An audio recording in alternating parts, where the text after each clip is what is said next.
Few days after the invasion at Asimelech, the princess was staring at the sky in the time-space Elisha created to hide the people.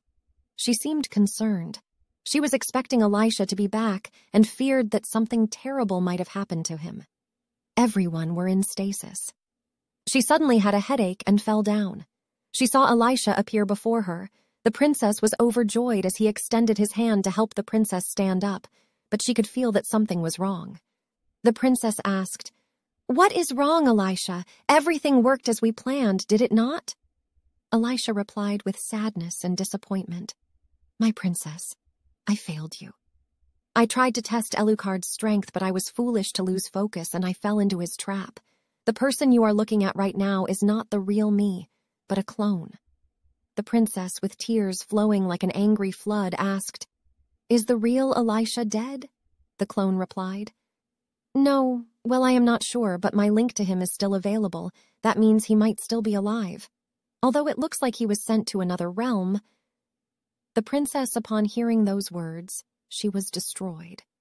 The clone continued to explain, "Elisha created me for the whole purpose of sending you all back when you regain your powers." He further explained to the princess, "Before I came here, I looked around and spied on Elucard's army." The princess then pulled herself together and asked the clone what Elucard was planning. Her sense of duty kicked in. The clone told her everything about the army's movements, and it looked like Elucard plans to attack Anukas in 10 years. After the conversation of the princess and the cloned Elisha, the princess asked the clone to wake the other royal guards. They need to use their time in this frozen space to get stronger.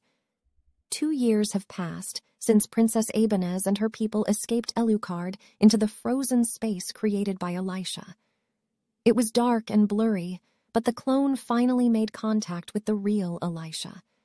The place was dark yet so full of nature and beauty in the eyes of the beholder. It seems the real Elisha was unconscious for the past 2 years. He finally woke up. He was confused. He remembered how he got trapped by the void Elucard created. He began to speak with his clone through the link. "I hope you have returned to the princess's side," the clone replied calmly. "Yes, I am helping her train. I will protect everyone here. Just try to find your way out of there." Elisha, reassured by the clone, he then said, "Good. Never leave her side. I will find a way out, wherever I am." Elisha just realized that he had no clue where he was. He then told the clone to keep in contact if something comes up. He then walked towards the forest from where he was. As he reached the forest, he came across a woman with white long hair. A woman so beautiful that even if you close your eyes for an eternity, your thoughts will still capture every detail of her face. Elisha thought she was an illusion, and he approached the woman cautiously. He asked her, "Who are you? Are you real or a dream? Are you here to torture me? I won't fall for that simple trick." The woman looked at him for a while. Silent she was. Curious she was. She then started to laugh. Her laugh was so pure and innocent, like you could wish that you had all the jokes in the world to tell her, just to keep her laughing. She spoke softly to Elisha. "What are you?" Elisha found that question so discomforting that he lashed out on her. "You mean, whom are you? At least send someone who speaks proper if you want to torture me," as he shouted towards the skies. The woman continued to laugh. She then curiously stared at Elisha like she was at an art gallery. You are very interesting. Whom are you then? Are you human? Or are you some kind of monster created to hunt me down? What is your name?" Elisha, even though looked angry and cautious of the woman, he was charmed by her voice. He immediately suppressed his thoughts and replied, "What did you mean when you said they send me to hunt you down?" The woman paused for a moment, and she then replied angrily, "Answer other people first if you want your questions to be answered." She then calmed down. Elisha, paralyzed by her sharp words, he bowed like a gentleman. "My name is Elisha, guard and advisor of Princess Abanez, ruler of Asimelech." The woman smiled. "Great to meet you, Elisha. My name is Errol, Queen of Zeba." Elisha, in his confusion, he then interrogated Errol. "Zeba? So this is what this place is called?" Errol, shaking her head in disagreement. "How old are you? I guess time moves slower in this place than out there. She then explained to Elisha about Zeba. Zeba, according to Errol, used to be one of the 4 nations until some monster destroyed it. She dismissed Elisha's curiosity. It is a long story. I will tell you tomorrow if you are still alive by then. It seems that they have sensed your presence. I must part ways now. I can't be found after I have been hiding here for so long. Centuries, I believe. Elisha, showing concern, asked Errol, What do you mean you have been hiding here for centuries? What is this place? Who is coming for me? Errol replied, We don't have time. We are in the land of the forgotten, where all evil creatures and humans alike that died are imprisoned here and tortured for an eternity. She reached to touch one of the trees and spoke swiftly. They are close. We should hide. Wait a minute. Did you say you are a guard of a princess called Abanez? No way. The Abanez that I know was still a baby when I last saw her. Wait, she must have grown by now considering I was trapped her for centuries. Elisha, overloaded by so much information, he had so many questions to ask, but was more surprised by this woman who knew the princess from when she was a baby. The princess has been 18 years for a while now. Errol laughed. That's correct. It must be her.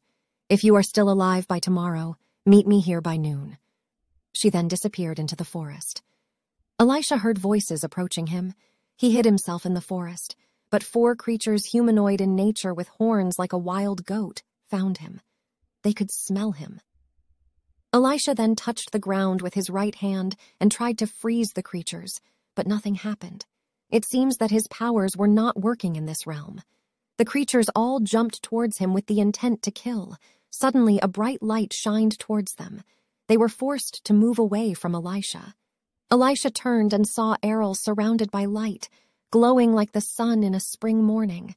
She spoke words in some forgotten language. The light burned more brighter and turned the 4 creatures into ashes in an instant.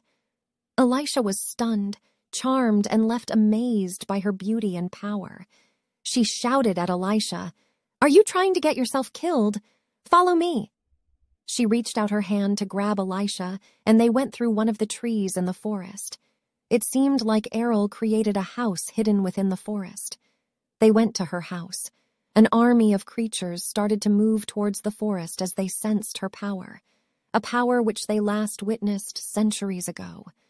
Errol and Elisha arrived at the house hidden within the forest, a mansion surrounded by a beautiful garden. Elisha, although grateful for being saved, he was still cautious of Errol. The plants in the garden suddenly began to speak random things. Stay alert. I don't trust her. I am hungry. Who is she? She is very powerful.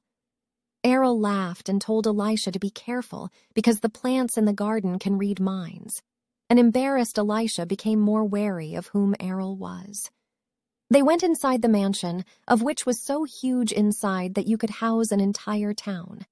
Errol then asked Elisha if he needed anything to eat. Elisha still did not trust her, he replied, and told her that he was not hungry. Errol looked at him and smiled. She waved her right hand swiftly, and suddenly food appeared on the table, a feast that can feed a village. She then assured Elisha, It's okay. You can eat. If I wanted to kill you, I would have let the creatures kill you back then. Elisha in his thoughts. Well, not if you wanted to torture me with poison. He dismissed that thought, and without wasting time, he plunged into the feast like he has been starving for eons. After Errol and Elisha finished eating, Elisha questioned Errol about her origin, trying to figure out if she was a friend or foe. Errol waved her right hand again, and the room in which they were sitting in began to turn dark, as if someone blew off a candlelight that was keeping the darkness at bay. Fire bloomed from the floor. Errol likes telling stories to a point that she even changes the environment to befit the tale. She began to explain about Zeba. The story of Zeba starts many centuries ago, where the nation was celebrating their 100 years of peace and prosperity. A mysterious man appeared in the queen's castle, and he was bold and prideful at best when he demanded to marry the queen, Errol of Zeba. He further demanded to be crowned king. The man in his boldness warned Queen Errol that he will destroy her nation if she refused him.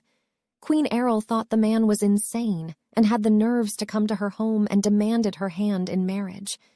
The queen became angry.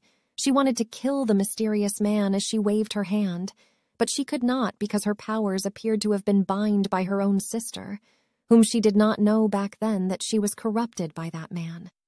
The queen pleaded with her sister to release her powers, but her sister was bent on serving her new master. She told Errol that she no longer wanted to be under her shadow. The queen was overwhelmed by anger that she activated one of her forbidden powers that nearly destroyed her entire nation. Her abilities were so powerful that she even destroyed some parts of the other nations in an instant. The incident nearly started a war, but the mysterious man convinced the leaders of the other nations to work together with him to kill the queen and crown her sister as the new queen. The leaders agreed that it is the best way to prevent a war. The queen's sister, the two leaders of the other nations, and the mysterious man had a huge battle with Errol, whom had lost control of her powers. Although she appeared more powerful than them, with her uncontrollable forbidden powers, the mysterious man managed to trap her, and she was devoured by the void. She then later found herself trapped in the land of the forgotten. If that was horrible enough, she found herself in a troublesome situation where she was hunted day and night by the creatures. She had lost her powers based on the restrictions of the land of the forgotten. The same thing that Elisha experienced. After some years in hiding, she found out that there is a way to obtain new power. She then went to the River of Void where she trained for centuries, and she was able to gain new powers that even surpassed her forbidden powers.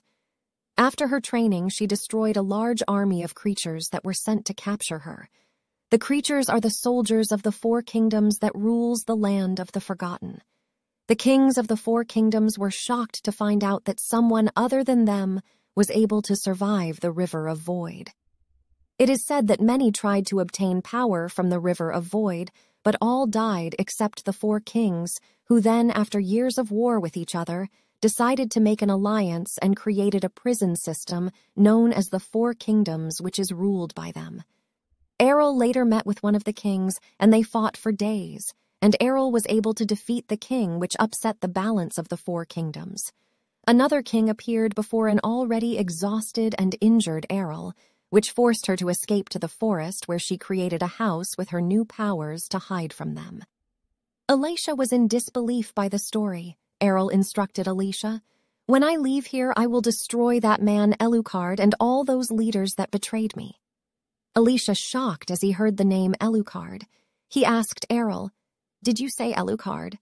Errol replied, "Yes, he is the man that corrupted my sister and trapped me here.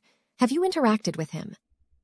Elisha told Errol about the war Elucard declared on his nation in order to gain more ground to fight with Anukas, and also how he was also trapped and sent there by Elucard.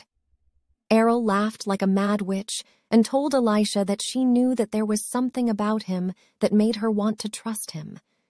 She then told him that she had a plan to escape from the land of the forgotten, but it will require Elisha to train in the River of Void to gain new powers that will help them fight the kings. They went to the River of Void, and Elisha began his training.